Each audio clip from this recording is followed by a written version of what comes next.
제목을 따라해 보겠습니다. 믿음에 대하여. 말씀에 은혜 받으시기를 축복합니다. 인간을 움직이게 하는 근본적인 힘은 보상입니다. 그래서 사람들은 돈, 또 진급, 명예 같은 보상이 있을 때 움직입니다. 하지만 현실에서 보상은 바로바로 즉각적으로 이루어지지 않습니다. 먼저 행동을 하고 일정 성과를 낸 이후에 돈도 들어오고 명예도 얻고 진급도 하게 되는 이런 보상이 주어집니다. 결국 인간은 미래의 보상에 대한 믿음을 바탕으로 행동하게 된다고 볼 수 있습니다. 지금 이루어진 건 아니지만 이 일을 이루면, 또 이 프로젝트가 성공하면, 또 이런 노력을 하면 내게 이것이 주어지겠지, 이런 믿음을 가지고 행동한다는 말입니다. 자, 그런데 이 믿음은 인간을 다른 생물과 구분을 짓게 하는 특징 가운데 하나인데, 인간은 직접 인지하고 경험하지 않은 것도 믿을 수가 있고, 또 반대로 인지하고 경험한 것을 의심할 수 있는 고도의 인지 능력을 가지고 있습니다. 물론 일부 동물들도 이와 유사한 능력을 보이지만 인간의 경우는 그 수준이 월등히 높다고 볼 수 있습니다.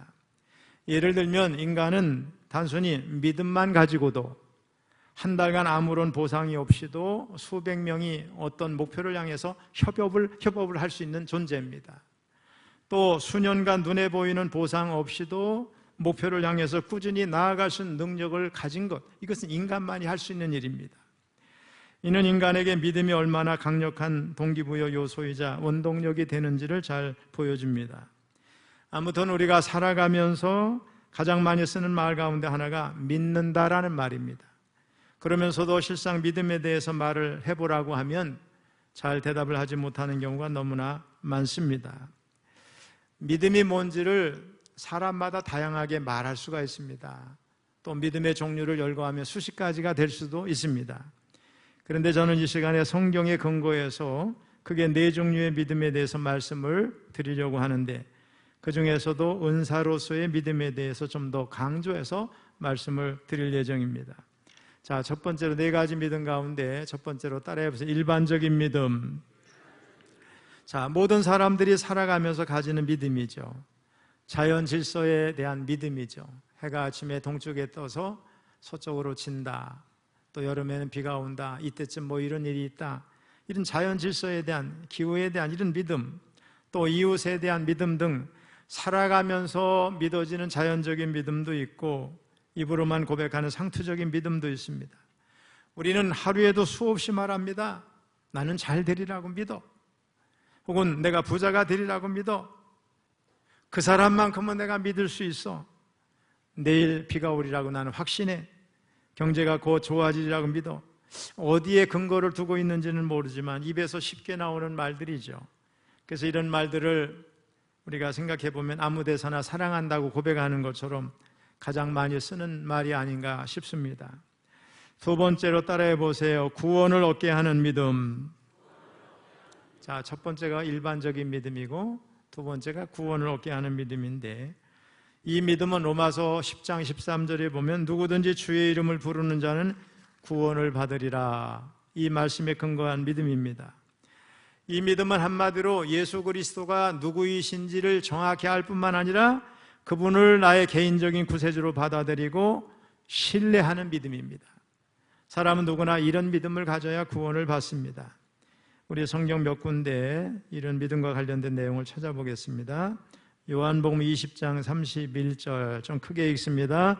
오직 이것을 기록함은 너희로 예수께서 하나님의 아들 그리스도이심을 믿게 하려 함이요 또 너희로 믿고 그 이름을 힘입어 생명을 얻게 하려 함이니라. 히브리서 10장 39절 우리는 뒤로 물러가 멸망할 자가 아니요 오직 영혼을 구원함에 이르는 믿음을 가진지니라.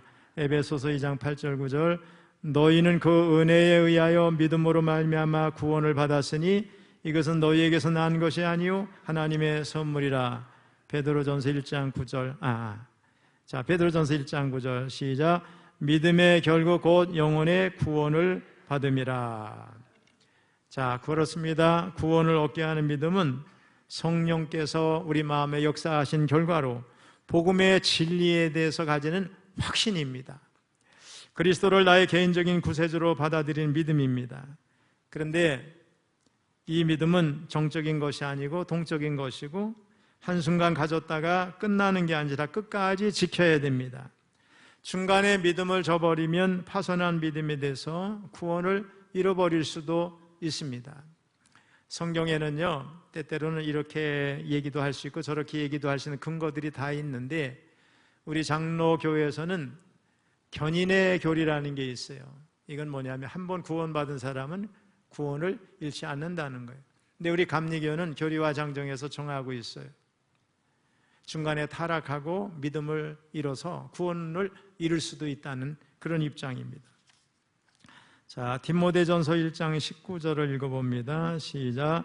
믿음과 착한 양심을 가지라. 어떤 이들은 이 양심을 버렸고 그 믿음에 관하여는 파손하였느니라. 마태복음 24장 13절 시작. 그러나 끝까지 견디는 자는 구원을 얻으리라. 자, 첫 번째로 일반적인 믿음, 두 번째로 구원을 얻게 하는 믿음인데, 이 믿음은 중간에 파손하면 안 됩니다. 끝까지 믿음의 여정을 가서 우리 천국까지 들어가야 될 줄로 믿습니다.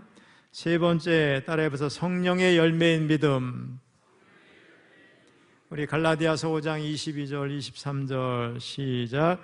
오직 성령의 열매는 사랑과 희락과 화평과 오래 참음과 자비와 양성과 충성과 온유와 절제니 이 같은 것을 금지할 법이 없느니라. 여기 보면 우리가 신앙 안에서 맺어야 할 열매들이 쭉 나열되는데, 사랑, 희락, 화평, 오래 참음, 자비, 양선, 충성, 온유, 절제, 이렇게 9가지가 나옵니다. 이 9가지는 단순한 성격의 요소들이 아니라 성령이 내주하시는 삶에서 우리에게 자연스럽게 드러나는 인격의 향기다, 이렇게 볼 수 있겠습니다. 자, 그 중에서도 충성이라는 말, 마치 군주시대, 절대왕조시대에 쓰는 말 같죠? 좀 예스럽고 무게가 있는 말인데, 여기 성령의 9가지 열매 가운데 충성이라는 게 있어요. 근데 이 단어의 원어는 헬라어로 피스티스 그래요. 이 말은 단순히 충직함만을 의미하는 게 아니고 믿음이라는 뜻을 가지고 있어요. 근데 오늘 성경에서 성령의 9가지 열매에서 개역개정 성경에서 충성이라고 번역을 해놓은 거예요. 근데 믿음이라는 의미예요. 피스티스. 자, 이 단어는 아주 신실함을 포괄하는 단어인데, 곧 하나님과의 관계 안에서 변함없이 믿고 따르고 지켜내는 태도를 의미합니다. 성령의 열매로서의 충성은 한순간의 열정이 아닙니다. 오히려 긴 시간 속에서 드러나는 일관된 자세, 작은 일에도 흔들리지 않는 성실함, 사람 앞에서든 하나님 앞에서든 변치 않는 신뢰의 태도, 신뢰를 줄 수 있는 믿음을 의미하는 거예요. 예수님은 지극히 작은 것에 충성된 자는 큰 것에도 충성되다 말씀하셨어요. 한마디로 충성은 어떤 특정한 일을 잘 해내는 능력을 말한다기보다는 삶의 전반에서 신실하게 변함없이 살아가는 태도를 의미합니다. 목적보다 매일 일상 속에서 하나님 앞에 겸손히 자신을 드리는 사람, 그런 사람이 충성된 자입니다. 그러므로 하나님 앞에 작은 한 사람인 우리들 각자는 스스로에게 늘 자문해야 될 줄로 믿습니다. 나는 하나님 앞에 충성된 변치 않는 믿음의 사람인가? 하루의 작은 선택들 속에서 맡겨진 일에 대해서 신실하게 살아가고 있는가? 주님의 진리를 지키기 위해서 침묵을 선택해야 될 때 나는 여전히 신실할 수 있는가? 자, 앞에서 충성의 언어가 피스티스라고 그랬어요. 단순하게 믿음이라는 의미를 가진 단어이기도 하다 말씀을 드렸어요. 하지만 우리 개역개정 성경에서 충성이라고 번역을 한 것뿐입니다. 믿음은 건강한 공동체, 건강한 사회를 위해서 꼭 필요한 요소예요. 서로 신뢰할 수 있는 공동체와 사이는 그 기반이 굳건해서 더 건강하게 뻗어갈 수 있습니다. 자, 우리나라에서 교통사고가 나면 되게 이제 사람들이 병원에 입원하는 입원율이 한 일본보다 2배나 높대요. 그동안 돈 열심히 벌는데 다 받아내야지. 남들도 다 그러는데 나라고 뭐 하면서 병원에 굳이 입원을 안 해도 되는 사람이 입원을 하는 거죠. 이런 모습들이 전부 우리 사회의 믿음과 신뢰를 깨뜨립니다. 사실 보험은 되돌려 받기 위한 것보다는 불확실한 사고에 대한 보장용이고 일종의 품앗이라고 생각합니다. 저는 우리 사회가 참 믿음이 부족한 것 같고 거짓이 만연하고 속임수가 만연한 것 같아요. 우리 교회 이번에 중앙통로를 정비하면서 에어컨을 이렇게 실외기를 옮겨야 되는데 어느 업체에 이제 부탁을 해서 견적을 냈더니 300만 원을 달랍니다. 깜짝 놀랐어요. 우리 노장로님이 300만 원이라 해서 제가 아니다. 어떻게 해서 그렇게 받냐. 다른 데를 알아봐라. 이렇게 해서 결국은 200만 원에 잘 멋지게 옮겼습니다. 비단 이것뿐이 아니고 우리가 교회 일이든 사회 일이든 보면은 뭐 부르는 게 값이에요. 기술자가 아니거나 그 분야에 잘 모르면 남을 속이는 게 뭐 비일비재합니다. 여러분 그러시죠? 저도 보면 사람을 믿을 수가 없어요. 그냥 부르는 게 값이고 이 사람은 이렇게 저 사람은 저렇게. 우리 사회가 그런 것 같아요. 우리 예수 믿는 사람들은 상거래할 때도 원가가 이 정도고 마진은 이 정도 붙이면 되게 적절하겠지. 이런 그 믿음 있는 신뢰가 가는 그런 상거래를 했으면 좋겠습니다. 여러분.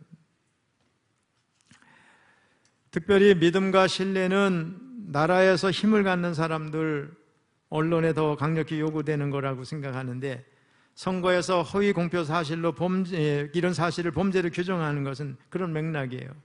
근데 그 허위 공표 사실을 없애겠다고 하는 자들의 무리가 선거 때만 되면 이 나라 입법, 사법, 행정 다 흔들어 버리고 특정 진영의 편에 대해서 허위를 마음껏 말하는 그런 사람들이 얼마나 많은지를 몰라요. 여러분 앞으로 AI 시대가 도래가 되면요 거짓 뉴스들, 거짓 정보들이 막 퍼지게 될 겁니다. 뭐 다른 사람 그 AI가 합성해서 나온 모습이 그 사람 모습 그대로 닮아가지고 막 얘기를 하면 누구 죽었다 그러고 그럼 다 소문이 퍼지고 뭐 별 앞으로 여러분 분별력이 없으면 이 사회를 살아가기가 어렵습니다.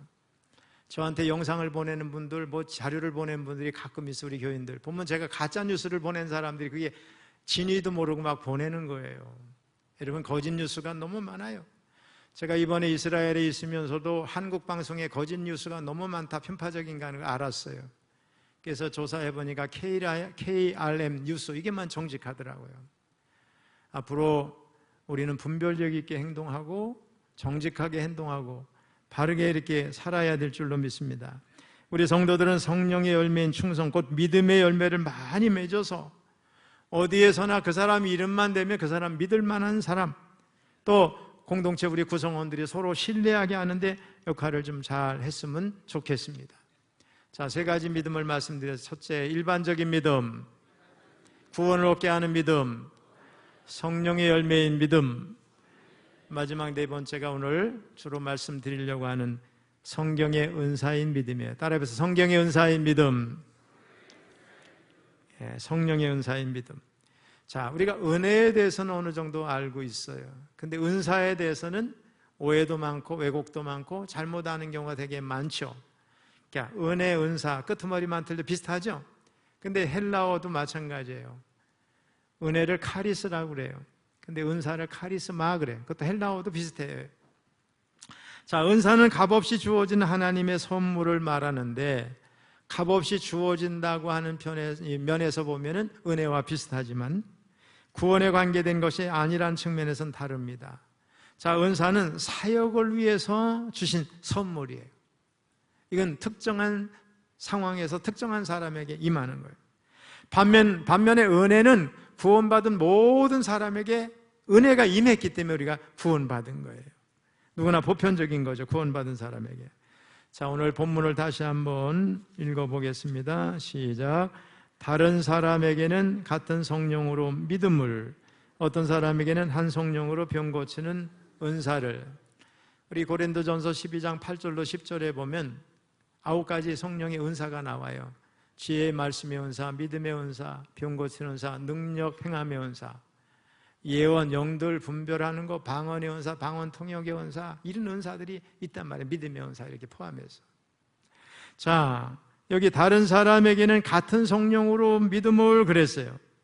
성경은 믿음을 다양한 의미로 사용하는데 그 중에서도 성령의 은사로서의 특별한 믿음은 성도의 삶 속에 초자연적인 하나님의 역사를 가능하게 하는 능력의 통로입니다, 여러분. 이 믿음은 일반적인 신앙 고백이나 구원을 얻게 하는 믿음과는 구별되고 특정 상황 속에서 하나님께서 주권적으로 부여하시는 특별한 능력의 믿음입니다. 자, 믿음의 은사는 보통 두 가지 종류가 있어요. 하나는 내가 주님을 믿음으로 인해서 내가 바라고 소망하는 것이 내가 아닌 다른 사람에게 역사로 나타나는 거예요. 예를 들어서 마태복음 8장 5절로 13절에 나오는 가버나움에 살았던 로마의 지도자 백부장의 믿음이죠. 100명의 부하를 든 로마 장교예요. 이번에 제가 가버나움에 특별히 가봤습니다만 예수님의 사역이 그곳에서 많이 이루어졌거든요. 가버나움에. 베드로나 이런 사람들이 다 거기가 고향이니까. 그런데 이 로마의 장교인 백부장, 가버나움에 있었던 이 백부장이 자기 마을에서 활동하시는 예수님에 대한 소식도 들었고 주의 깊게 지켜보고 있으면서 예수님에 대한 믿음을 키워갔어요. 그 와중에 자기의 하인이 중풍병으로 죽게 됐는데 주님이 오셔서 치료해 주시기를 부탁을 합니다.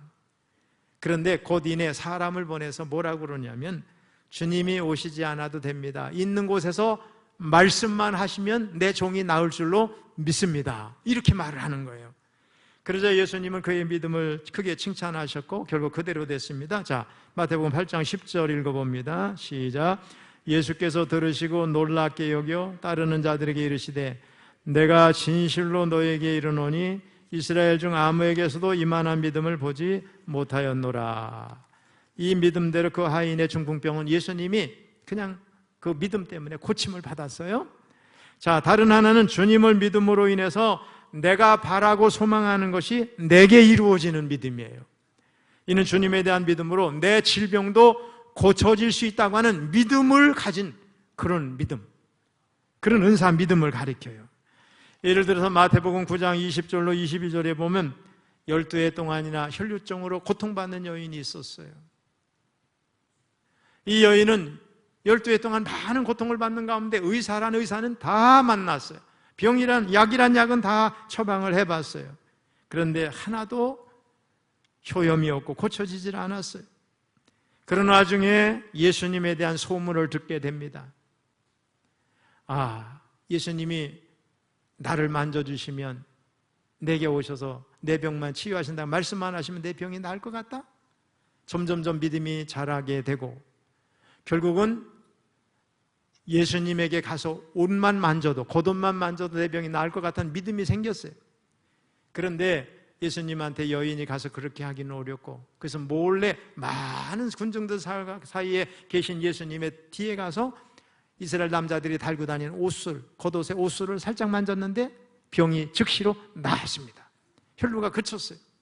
예수님이 이 사실을 모를 리가 없죠. 결국 이 여인은 예수님께로 와서 자신의 신앙을 고백합니다. 그러자 예수님이 뭐라고 하냐면 그녀의 믿음이 그 병을 치료했다는 거예요. 자, 마태복음 9장 22절 시작. 예수께서 돌이켜 그를 보시며 이르시되 딸아 안심하라 네 믿음이 너를 구원하였다 하시니 여자가 그 즉시 구원을 받으니라. 자, 마태복음 9장 22절을 우리가 읽었는데 이렇게 은사 믿음이 있으면 자신의 병도 고칠 수가 있는 것입니다. 이것이 바로 은사로서의 믿음이에요. 은사로서 갖게 되는 믿음이 주어질 때 사람은 크게 세 가지를 경험하게 되는데 셋 다 초자연적인 거예요. 첫째로 질병에 걸린 자라도 치유를 경험하게 됩니다. 가버나움의 백부장이 그랬고 12의 혈류증으로 고통받던 여인이 그랬고 마태복음 9장 27절로 31절에 보니까 2명의 맹인도 믿음으로 고침을 받아 보게 됐습니다. 둘째로 기적 같은 일을 경험하게 됩니다. 예수님 말씀 한마디로 무화과나무가 시들어버립니다. 베드로가 물 위로 걸어가게 됩니다. 다 은사로서 믿음이 주어질 때 일어날 수 있는 기적과 같은 거죠. 셋째는 은사 믿음 있는 사람이 기도 응답을 받게 됩니다. 이 세상 만사가 인간의 능력과 지혜로만 되는 게 아니에요. 그래서 우리가 기도합니다. 그러면 하나님께서 들으시고 응답해 주시는데, 이 응답의 기대가 다른 사람과 완전히 다르는 거예요. 하나님이 반드시 고쳐주실 것을 믿는 믿음이에요. 이게 은사 믿음인 거죠, 여러분. 이런 믿음을 가진 사람이 있어요. 주님께서 말씀하셨어요. 우리 마태복음 21장 22절 시작. 너희가 기도할 때 무엇이든지 믿고 구하는 것은 다 받으리라 하시니라. 인도네시아의 선교사 멜텔리는 거기 빨래비누가 없는 오지에서 선교할 때 하나님 앞에 기도했어요. 하나님 제 옷 좀 빨아주세요. 놀라웠게도 기도가 끝나고 눈을 떴더니 옷이 빨려 있는 거예요. 선교 사역 내내 그렇게 했어요. 이분은 우리나라도 다녀갔어요. 심지어는 폭우가 쏟아질 때도 하나님 저를 지켜주세요 하면 그 사람 주변만 비가 안 오고 막 폭우가 쏟아지기도 해요. 또 강을 건널 때도 하나님 떠내려가지 않게 저를 지켜주실 줄로 믿습니다 하면 아무 흔들림 없이 강을 건너기도 하는 거예요. 심지어 죽은 자도 살리는 역사가 일어나고요. 은사한 믿음이에요.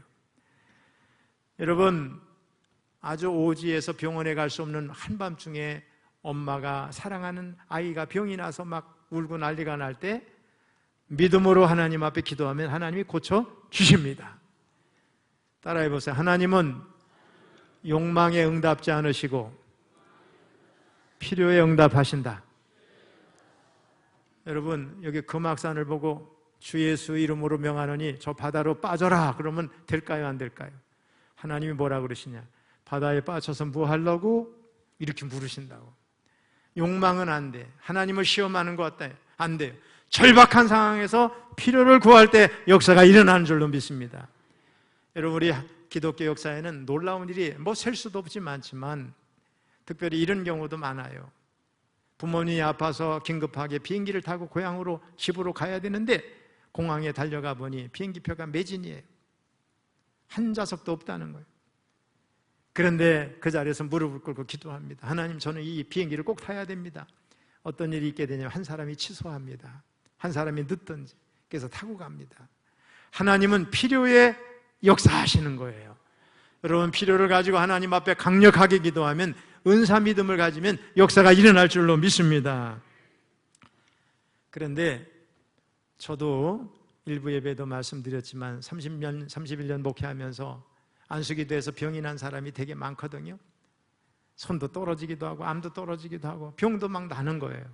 그런데 돌아보면 어떤 경우냐, 안수받는 사람이 믿음이 있어야 돼요. 이미 받으러 올 때부터 전율이 있어, 머리에. 아멘 하면 하면서 받아들이면 기도가 습변지에 스며드는 것처럼 들어가요. 그럼 저는 확신을 가지고 기도할 때 역사가 일어나는 거예요. 야, 목사님한테 기도 한번 받아봐 그랬더니 에이, 뭘 받아. 그러다가 억지로 밀려온 사람이 믿음이 있을까요? 절대 안 납니다, 여러분. 믿음이 있어야 돼요, 믿음이. 자, 예수님은 은사로서 믿음이 통용되기 위해서 두 가지가 필요하다고 말씀하셨어요. 하나는 계속해서 흔들리지 않는 믿음을 가지고 있어야 된다는 거예요. 다른 하나는 앞으로 일어난 일들에 대해서 의심이 일어나면 안 되는 거예요. 만약 우리가 자신이 바라고 소망하는 것이 주님에 의해서 반드시 이루어질 것이라고는 믿음에 있어서 흔들리지 않고 또 그렇게 될 것에 대해서 의심을 하지 않게 되면 놀라운 기적을 체험하게 될 줄로 믿습니다. 고린도전서 13장 2절은 바로 은사 믿음의 극단적인 표현인데 믿음이 어디까지 이룰 수 있는지를 우리 주님이 말씀하신 거예요. 한번 읽어봅니다. 시작. 내가 예언하는 능력이 있어 모든 비밀과 모든 지식을 알고 또 산을 옮길 만한 믿음이 있을지라도 사랑이 없으면 내가 아무것도 아니에요. 여기 보면 산을 옮길 만한 믿음, 이게 은사 믿음입니다. 예수님이 또 제자들에게 말씀하셨어요. 마태복음 17장 20절 시작. 이르시되 너희 믿음이 작은 까닭이니라 진실로 너희에게 이르노니 만일 너희에게 믿음이 겨자씨 한 알만큼만 있어도 이 산을 명하여 저기로 옮겨지라 하면 옮겨질 것이요 또 너희가 못할 것이 없으리라. 마태복음 21장 21절 시작. 예수께서 대답하여 이르시되 내가 진실로 너희에게 이르노니 만일 너희가 믿음이 있고 의심하지 아니하면 이 무화과 나무에게 된 이런 일만 할 뿐 아니라 이 산더러 들려 바다에 던져지라 하여도 될 것이요.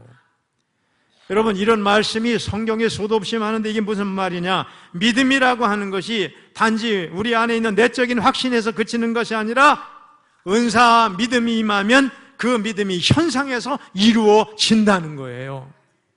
실천적 능력이라는 거예요. 믿음은 죽은 게 아니에요. 믿음은 살아있는 거예요. 바라는 것들의 실상이에요. 문제는 구원받은 모든 성도가 구원을 얻게 하는 믿음을 가지지만 모든 성도가 은사로서의 믿음을 갖는 건 아니에요. 왜? 은사 믿음이 하나님의 주권적인 역사니까 특정한 상황에서 특별한 목적을 위해서 주시는 거예요. 내가 그렇게 할 수 있다고 믿어서 되는 게 아니고 그렇게 달라고 해도 되는 게 아니에요. 하나님이 주권적으로 주시는 거예요. 어떤 사람에게 줄 수도 있고 어떤 사람에게 안 줄 수 있는 거예요. 일찍이 성 어거스틴은 모든 믿음이 하나님의 은혜로 주어지는 것이지만 특별히 기적을 수반하는 믿음은 성령의 특별한 역사라고 그랬어요.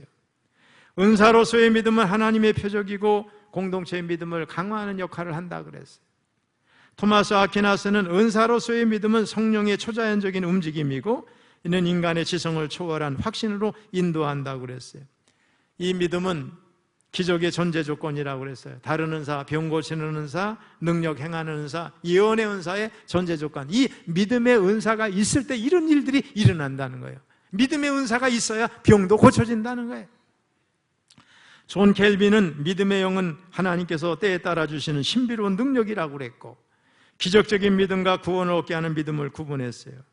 한마디로 은사로서의 믿음은 성령의 역사에 우리가 연습하거나 만들어낼 수 있는 게 아니에요. 이 믿음은 성령께서 주시는 선물이에요. 카리스마입니다. 이 은사는 자기 자랑을 위해서 공동체를 위해서 이게 공동체에서 자기 자랑하라고 주시는 게 아니란 말이에요. 궁극적으로 하나님의 영광을 위한 은사인 거예요. 근데 믿음의 은사 중에서 가장 많이 사용되어지는 신체, 우리 몸에 신체가 있다면 이 입입니다. 혀입니다. 혀는 신체에서 가장 작은 부분이지만 온몸을 통제할 수 있는 능력을 가지고 있어요. 그래서 어떤 이가 나는 능력이 없어, 나는 이 일을 할 수 없어 이렇게 말하게 되면 내 몸 안의 모든 신경이 거기에 맞춰서 반응하게 되는 거예요. 자, 그래서 제가 120세까지 건강하게 살자고 여러분 인사했죠. 이렇게 하면 여러분의 몸이 120세를 살려고 준비를 해요. 실제로 세계 신경학계에서 우리의 뇌 속의 언어 중추신경은 다른 모든 신경을 지배한다고 발표했어요. 그래서 우리는 하나님의 말씀을 믿음으로 선포함으로 긍정적이고 생산적이고 현실의 세계에서 확신 있게 말할 때 역사가 나타나는 거예요. 성령이 보증서 주시는 거예요. 성령이 권능으로 나타나요. 예를 들어서 하나님 말씀이 우리가 강하다 그러면 나는 강한 거예요. 하나님이 나를 사랑한다고 하셨으면 나를 하나님의 사랑받는 자가 되는 겁니다, 여러분. 그래서 사탄은 우리가 믿음의 선포를 하지 못하게끔 우리의 목을 붙잡고 있어요. 그리고 사탄은 우리의 문제를 확대 해석하게 만들어요. 큰 문제가 아닌데 작은 것을 크게 두려워하게 돼요. 그렇게 확대해서 보게 되는 거예요. 자, 우리는 알아야 되겠어요. 하나님은 우리의 입술에 가장 강력한 이름 예수님의 이름을 주신 줄로 믿습니다. 예수님의 이름은 구원이요 능력입니다. 제가 한 주 동안에 가장 많이 사용하는 언어가 예수님의 이름으로예요. 강단에 올라올 때 제가 이렇게 기도합니다. 예수님의 이름으로 명하노니 이 강단에 어둠 영은 떠나갈지어다. 오늘 하나님 앞에 예배하는 영인 예배하는 날인데 주의 종이 올라가는데 거짓 영은 다 떠나갈지어다. 귀신은 떠나갈지어다. 성령께서 저를 성별해달라고 기도하는 거예요. 한번 따라해보세요. 예수님의 이름을 명하노니 귀신아 물러가라. 어둠아 물러가라. 병마야 물러가라. 기적이 일어날지어다. 문제가 해결될지어다. 역사가 일어나는 거예요. 그러므로 우리의 입술 가운데 부정적인 말, 판단과 정죄하는 말, 감정들이 담긴 말의 표현을 금해야 돼요. 우리나라가 왜 이렇게 발전한 줄 아세요? 옛날 우리 어머니들이 자식들 누런 코 흘릴 때마다 야 흥해라 흥해라 그래가지고 우리나라 흥한 거예요. 빌어먹을 자식이라고 그러면 빌어먹어요. 이놈은 죽을 자식 하면 죽어요. 우리는 생명의 언어를 말해야 돼요. 능력의 언어를 말해야 돼요. 우리 입술에 부정적인 말이 나오려면 얼른 결박하고 물리치시기 바랍니다, 여러분. 그리고 문제보다 크신 하나님을 바라봐야 돼요. 사랑하는 성도 여러분, 지금까지 4종류의 믿음에 대해서 말씀드렸어요. 따라해보세요. 일반적인 믿음, 구원을 얻게 하는 믿음, 성령이 성령의 열매인 믿음, 성령의 은사인 믿음. 이 믿음 가운데 여러분에게 성령의 은사로서의 믿음이 있기를 바랍니다. 갑자기 막 기도하는데 믿어지는 거야. 병이 날 줄로 믿어지고 외치고 싶고 예수 이름 명하면 귀신이 물러가고 병이 떠나가고 문제가 해결될 것 같은 믿음이 막 생기는 거예요. 그런데 그 외치니까 역사가 일어나요. 그 믿음이 생길 때 은사 믿음이라고 그러는 거예요. 똑같은 믿음이 아니에요. 우리가 은혜로 구원을 받았잖아요. 구원 얻는 믿음이 있어서 구원을 받았지만 어떤 사람에게는 은사 믿음이 있어요. 그래서 기적을 경험하는 거예요. 똑같은 신앙생활하는 게 아니죠. 구원을 얻게 하는 믿음이 복음의 능력이라면 성령의 은사인 믿음은 영적인 힘입니다. 믿음의 은사를 받은 사람은 아브라함이나 노아처럼 미지의 세계를 달려나가는 거예요. 조롱을 무시하고 120년 동안의 방주도 짓는 거예요, 여러분. 가진 것이 없어도 역사를 이루어냅니다. 큰일이나 어려움이 와도 흔들리지 않고 든든히 그 자리에 서 있게 됩니다, 여러분. 다윗은 믿음으로 골리앗을 이겼어요. 다윗에게는 하나님이 자기를 패하게 하지 않는다는 확실한 믿음이 있었어요. 여러분, 다윗이 모험을 한 게 아니죠. 골리앗은 오늘날로 얘기하면 최신 무기로 무장한 사람이에요.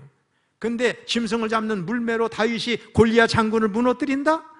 불가능하죠. 근데 다윗에게는 믿음이 있었어요. 그동안 하나님이 나와 함께 하셔서 물매 돌로를 돌려서 던지기만 하면 어떤 맹수라도 그 자리에서 꼬꾸러지는 것을 봤어요. 내가 이 물매를 돌려서 던지면 저 골리앗, 저 거구, 저 장군의 이마에 맞추기만 해도 그 자리에서 죽으리라 믿었어요, 여러분. 그런 역사가 그대로 일어난 줄로 믿습니다, 여러분. 은사 믿음이 있는 사람은 기적이 당연한 겁니다. 말씀을 마무리합니다.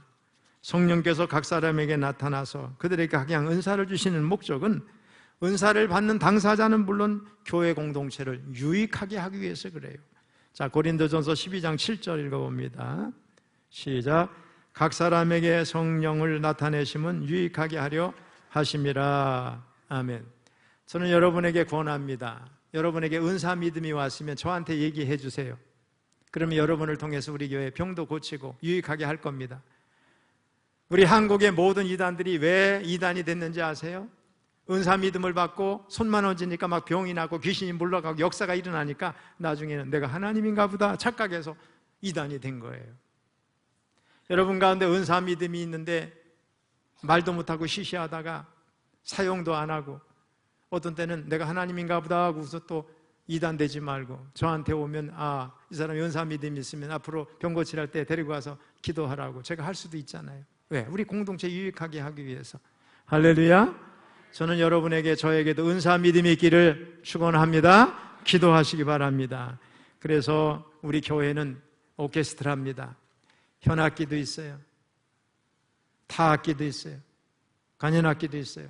악기가 다 조화를 이루는 거예요. 너 왜 그렇게 소리를 내? 그런 얘기 하지 말고 자기 것을 잘 연주하면서 조화를 이루면 아름다운 협연을 하면 음악이 나오는 거예요. 우리 교회는 이런 은사 저런 은사 다양한 사람들이 다 있어야 돼요. 다 우리 교회를 유익하게 하기 위해서 방언도 하고 방언 통역하는 사람도 있어야 되고 능력 행하는 사람도 있어야 돼요. 지식의 은사, 지식의 말씀의 은사를 가진 사람도 있어야 돼요. 이게 하나님 주시는 거니까 목회자에게만 있는 게 아니에요, 여러분. 사랑하는 성도 여러분, 받은 성령의 은사를 적극 활용해서 예비하신 큰 복을 누리시되 특별히 믿음의 은사를 통해서 기적을 경험하시기를 축복합니다. 병 고치기를 축원합니다. 문제 해결의 역사를 일으키시기를 주님의 이름으로 축원합니다.